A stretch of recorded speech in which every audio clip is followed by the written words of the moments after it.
Greetings, I'm Zumi Protocol. I've been a part of Anonymous for the past 6 years. Anonymous was born from a hacker culture which has evolved into a worldwide idea of freedom and global equality.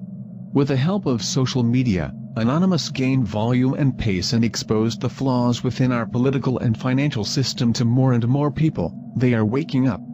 They now see how corrupt our political system really is, and they can see the imbalance of our financial system. What we have in this country is a corporately owned government. Our environment and water supply is being raped in the name of share prices. Anonymous exists without borders, nationality, race, religion or gender. It is the living, breathing consciousness of the free world. Every November the 5th, the Million Mask March is a sign that humanity, around the world, is crying out for change.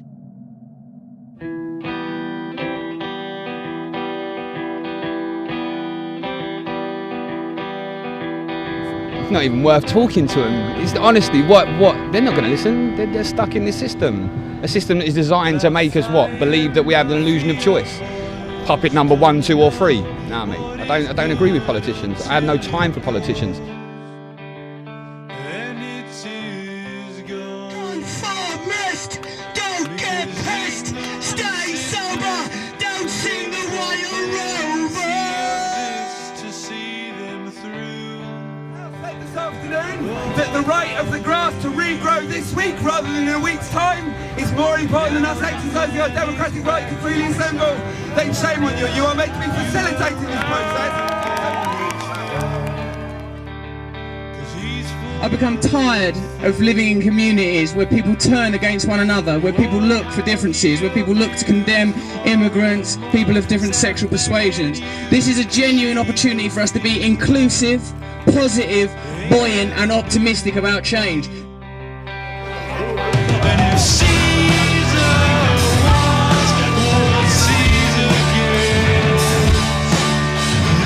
People have been infantilized, they've had the feeling of their own agency taken away from them, and most people do not recognize their own power. Most people don't believe that they have the ability to see what's going on and to change things, that they can speak up, that they can take action.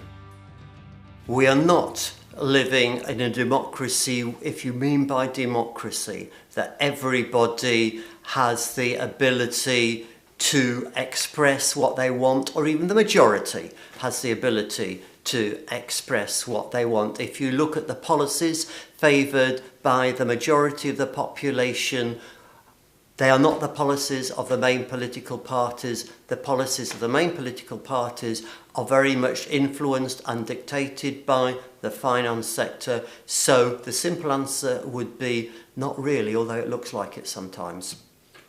Would it be fair to say that we're living in an economic dictatorship?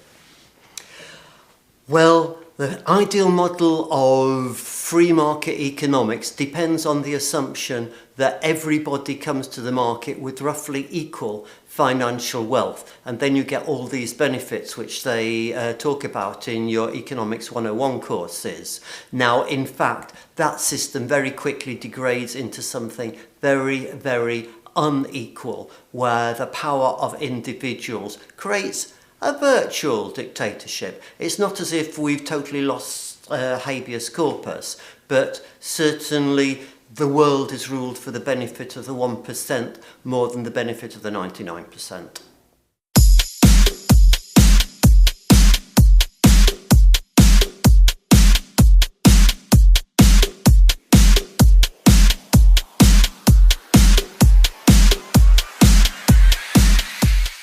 Hi, I'm Patrick Ireland and I'm a student at the London Film School. I previously studied politics at the University of Sheffield, where my interest in so-called fringe political movements was first aroused. Upon moving to London in 2014, I decided that I wanted to make a documentary which would focus on one of these movements, Anonymous. Noodles, a little bit of this chicken here please, and sweet and sour. Can I go to, yeah? Yeah, can of Coke. Actually make it 7-Up. Cheers, thanks. By their nature, Anonymous are a highly secretive organisation. Moreover, what distinguishes them from other political movements is the fact that they are non-hierarchical. They don't have a party whip. members of Anonymous can express themselves freely without having to answer to some higher authority or ideology. However, the Million Mask March is a date when all of these factions can come together, united in one belief, that there is something fundamentally wrong with the society we're living in today. To learn more about Anonymous, I decided to meet with the organisers of this year's Million Mask March.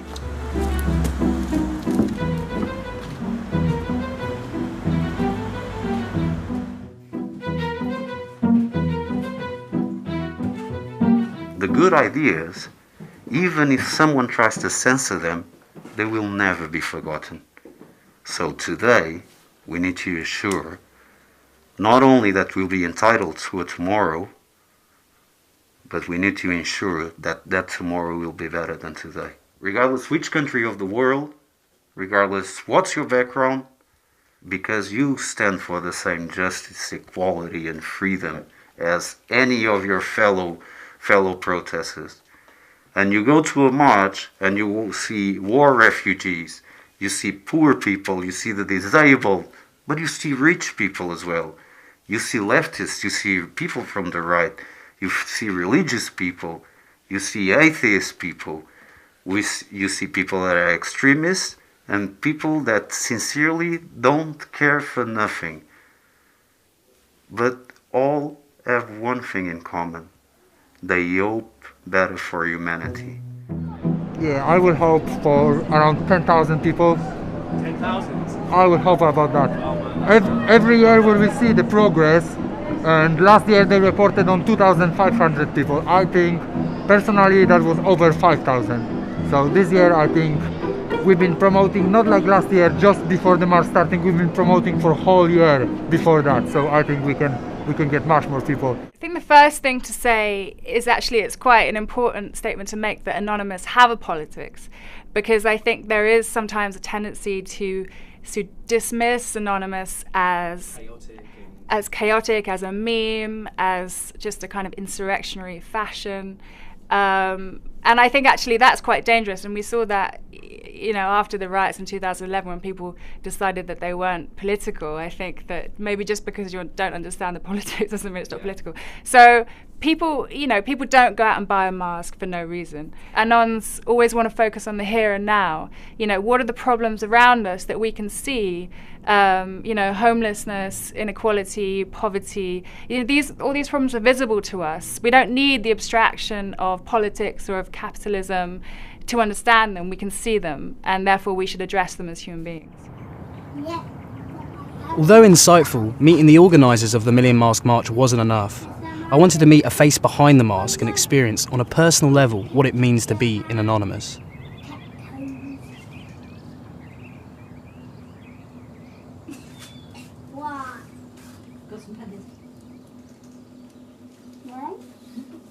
I've always felt like I didn't really fit into society in any way, shape or form. There wasn't really a box that I fitted into.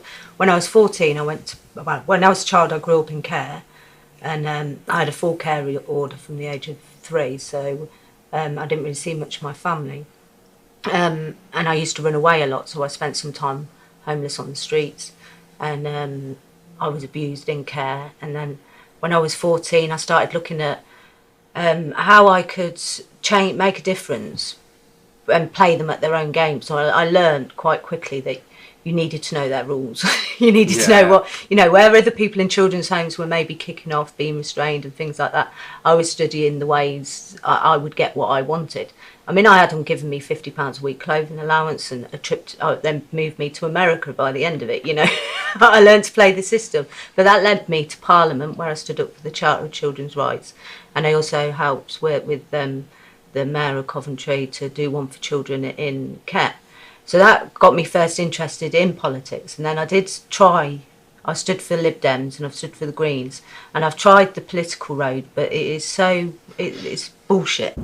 Tell us a little bit more about your experiences on November the 5th. Oh, it's like Christmas. It's like every Anonymous and activist Christmas. We all get together and it's so exciting, and I think that's the whole point in it.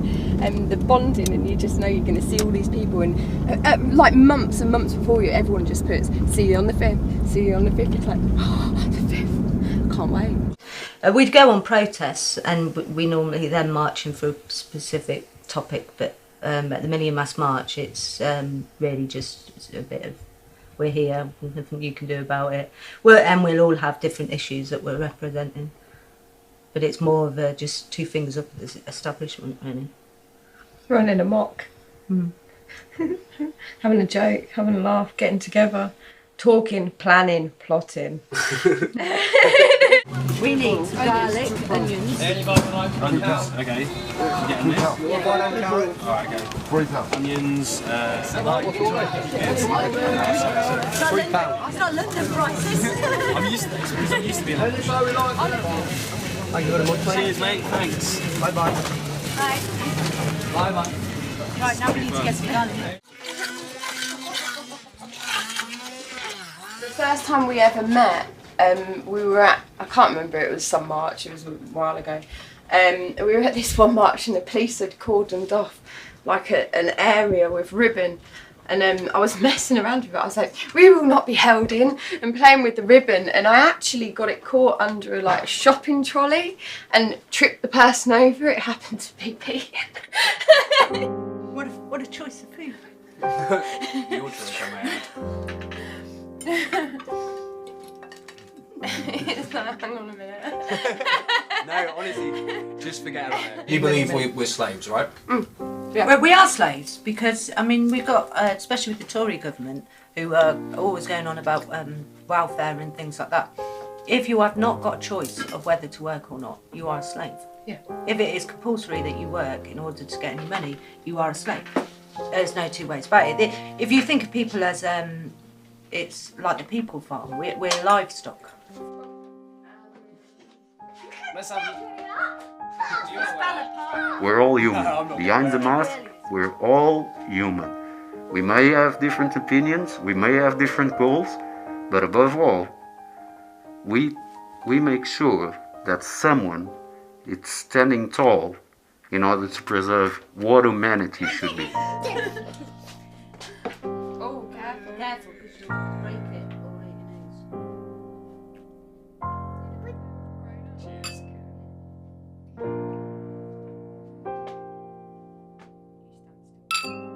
nose. To revolution? To revolution. There we go.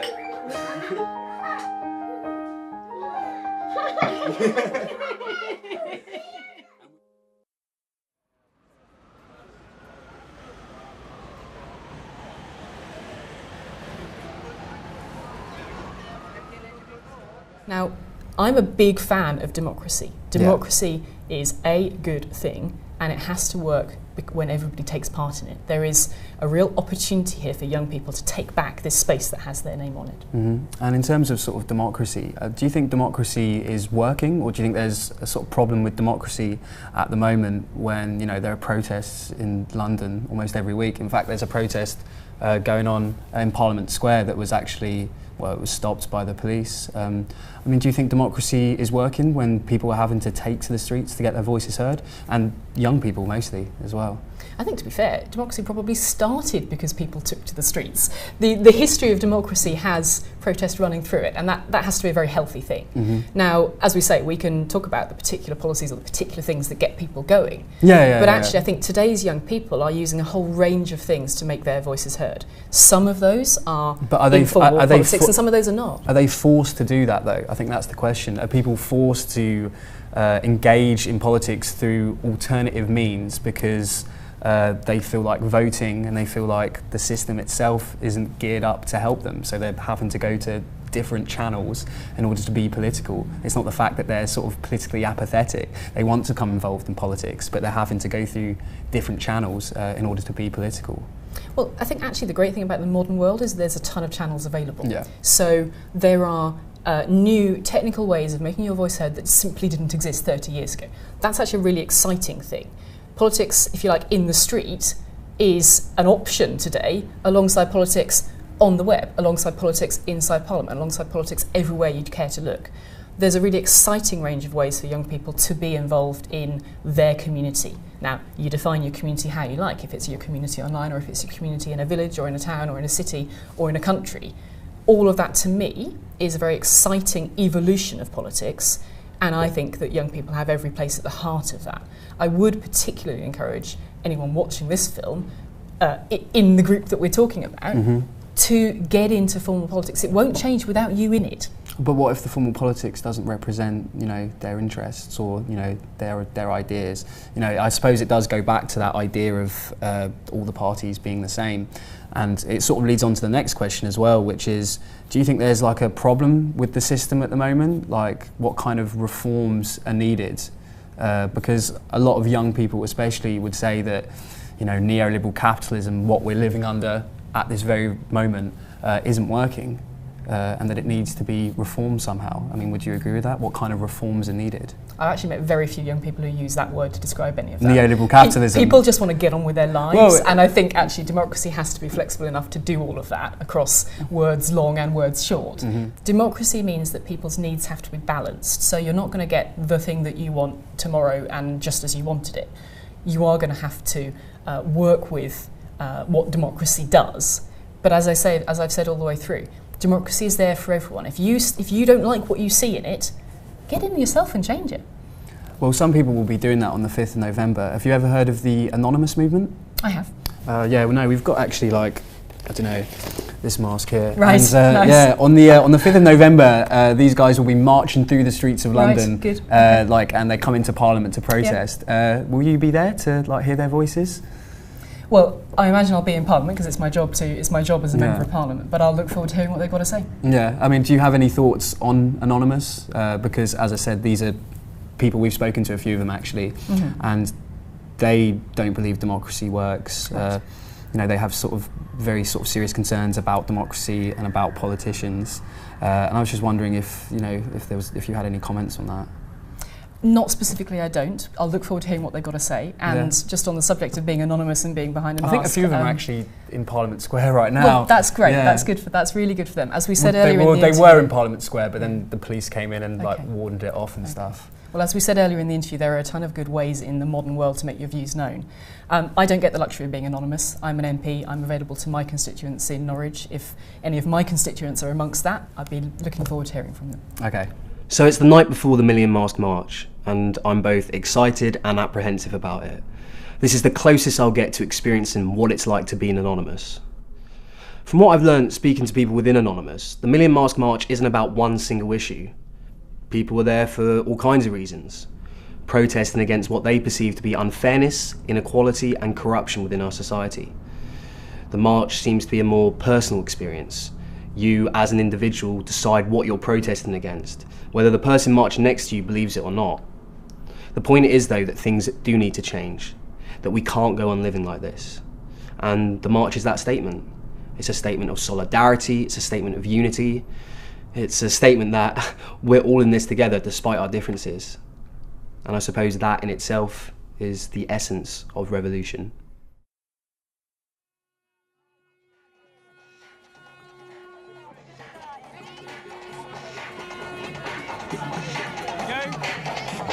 Are you ready?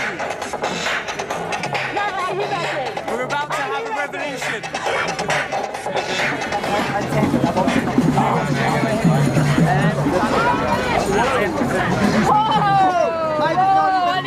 Jesus, have you guys seen this? Holy shit. Have you guys seen this? Oh my god, it's amazing. That's what the people look like.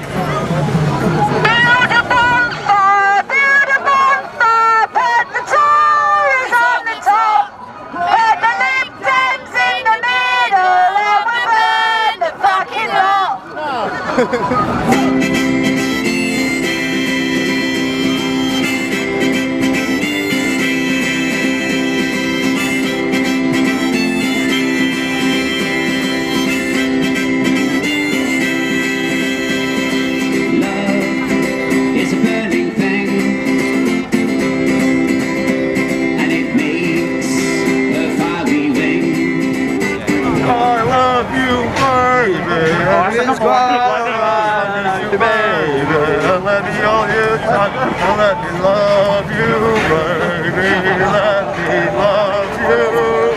Love the world. One night only, It's huge. I know. Yeah. Just like music running past. That was it.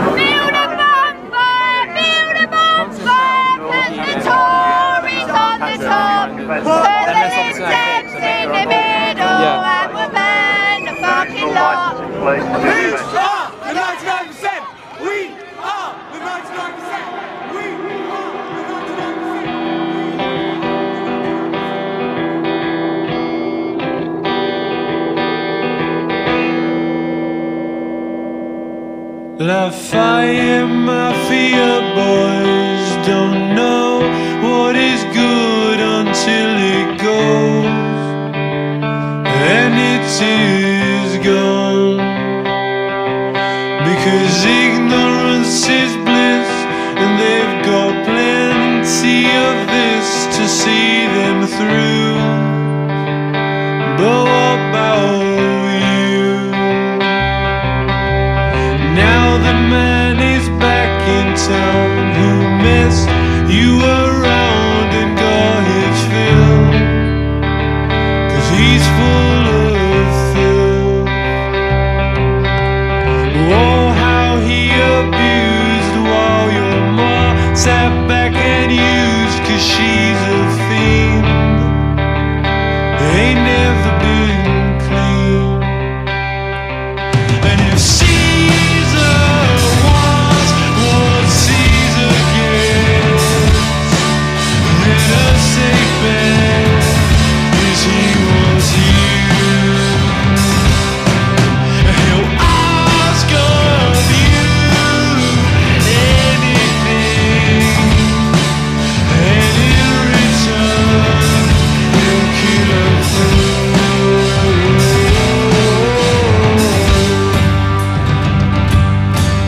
You're ruthless, youth inside.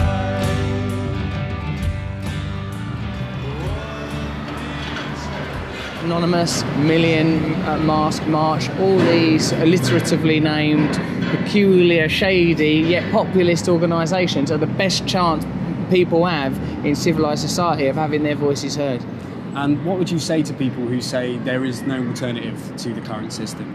That, you know, oh, well, the system works, you know? Well, I think that people that say the system works, work for the system. They're people for, like, you know, if you're, you know, working at Exxon in an executive position, you've just turned over profits of 58 billion, then it's going really well, everything's cool, everything's fine. If you're an ecological activist concerned about the likely consequences of Exxon drilling in the Arctic or the continuing practice of fracking, then things aren't working so well. If you're one of the millions of people in this country living below the poverty line, things ain't working so well. If you're one of the Americans who had their house foreclosed as a result of the financial collapse in 2008 in America, things ain't working so well. The system works fine, and there for people that are benefiting from it, like any system, I suppose. But yeah, of course, there are many alternatives. There are millions of different ways of organising society.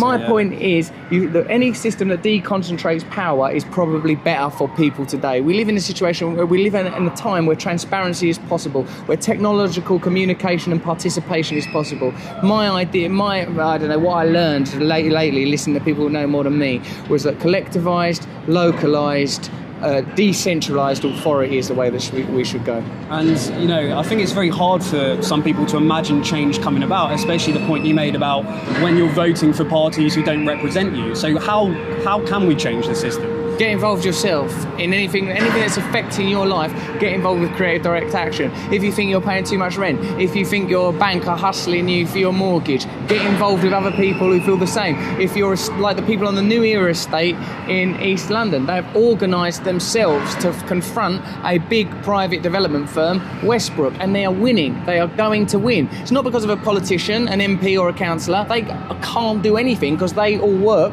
for Westbrook or companies like it. You know, I'm being reductive, but if you want change, as dear old Gandhi says, be the change you want to be in the world, and that means participate, because it's fun and it feels better. One of the things we've lost as a result of this individualistic, materialistic culture is our sense of community and togetherness. One of the ways that we can regain that is through collective action and creative direct action together. And do you think there'll be a revolution? It's Will inevitable. change come about? It's inevitable. Yeah. It's only a timing issue now. It's happening quickly though. The establishment know it's coming. Of course. They're terrified. They're terrified. Well, cheers. Thanks so much for doing Thanks for this. coming to talk to me on a street corner. So November the 5th wasn't the start of the revolution. But then again, history has taught us that revolutions happen over decades, sometimes even hundreds of years before real change comes about. But what this experience has taught me is that Anonymous do have something genuine to say about politics. They're not all conspiracy nuts and cyber thugs. Anonymous represent what I'm sure most of us feel deep down, that there is something wrong with the world, that humanity can do better for itself. And perhaps most importantly, they remind us that a better world is possible, a fairer world. And that, comrades, is a world worth fighting for. We have nothing to lose but our chains.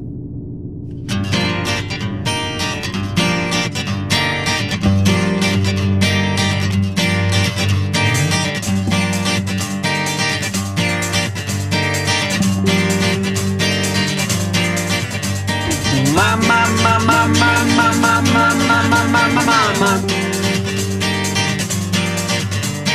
Give me time, my friend. Just give me time. I'm an energetic bastard. Watch out. And I used to see my friends get knocked down.